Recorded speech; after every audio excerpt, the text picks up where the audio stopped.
And a dozen people in Houston facing charges accused of running a sex slave ring.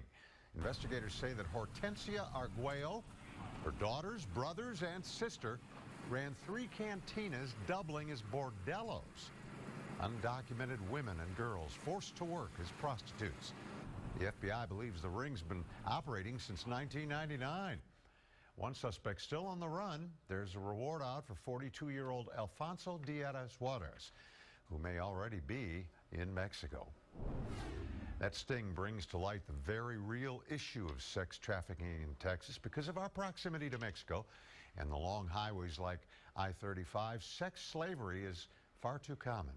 It started a Restore a Voice group here in Austin when he was offered to purchase a child in Haiti for $9. The group targets the sex trade in our area that helps out victims. Megason says Austin police officers tackle this issue head on. The crime has changed, though, moving now on to online. Still some traffickers and pimps that make the girls walk the streets. That's fast, quick money for them because it's always cash transactions. But a lot of them now will do it over the internet. They'll have a hotel where they will run men through there all night long. We have a good economy right now, and that's driving a lot of the demand for human trafficking victims. Megason says major events like home football games, music festivals, even the Formula One race are often breeding grounds for the sex trade.